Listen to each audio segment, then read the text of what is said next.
What if I told you that the Fantastic Four movie coming in 2025 isn't actually the fourth attempt at bringing Marvel's first family to screen, but the fifth? And one of these movies was so bad that Marvel literally bought every copy and burned them. Stick around because we're diving deep into the chaotic history of Fantastic Four films before First Steps arrives. Today we're doing something special, a complete breakdown of every single Fantastic Four movie ever made.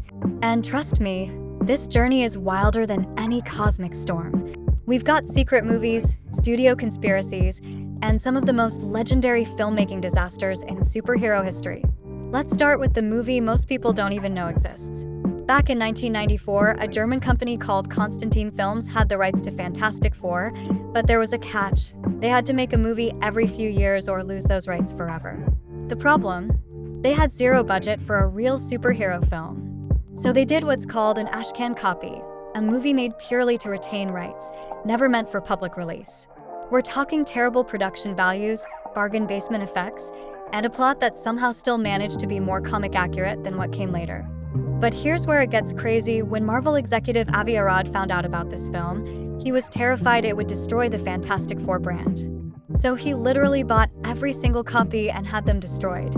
But the internet never forgets, and you can actually watch this lost movie on YouTube today. The 1994 film follows Reed Richards in college with his friend Victor Von Doom. They experiment with cosmic energy. Victor dies in an explosion, and we get a 10-year time jump. Reed assembles a team including Sue and Johnny Storm, though their ages make absolutely no sense, and they head to space with a diamond-powered device to study a returning comet. Of course, someone swaps the real diamond for a fake.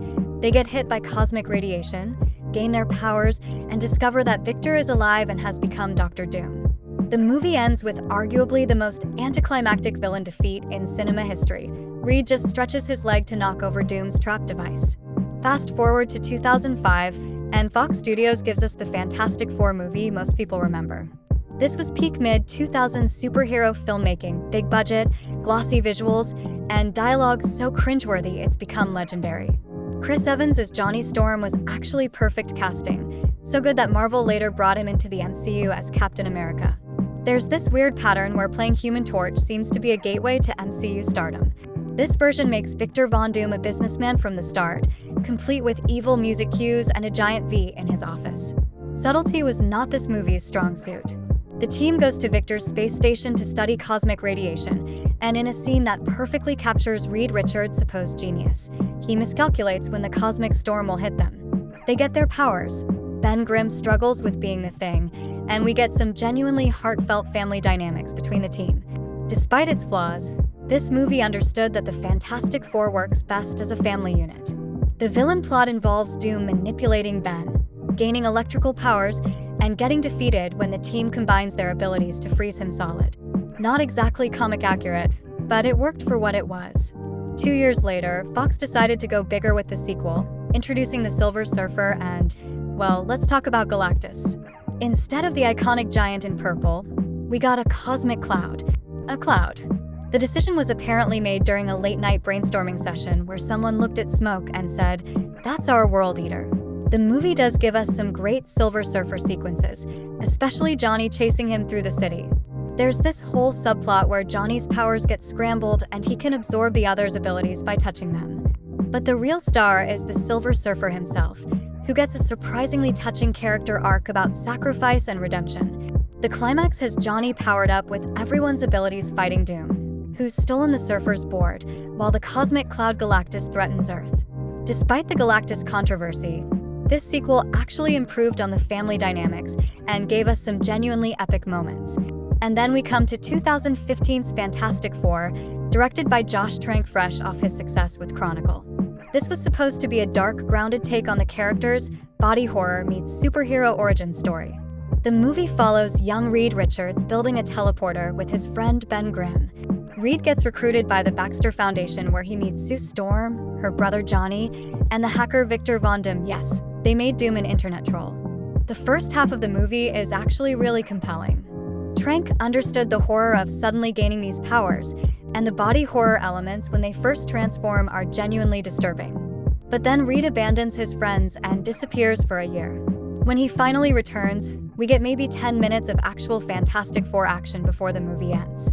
Doom shows up, instantly becomes overpowered, and gets defeated by pushing him into an energy beam. The behind-the-scenes drama was worse than the movie itself.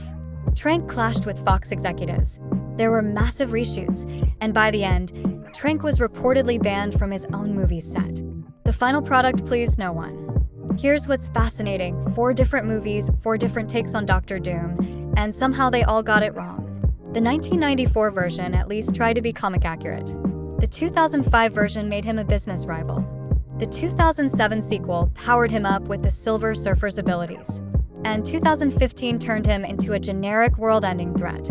Each movie also struggled with the same core issue: understanding what makes the Fantastic Four special. They're not just superheroes, they're explorers, scientists, and most importantly, a family.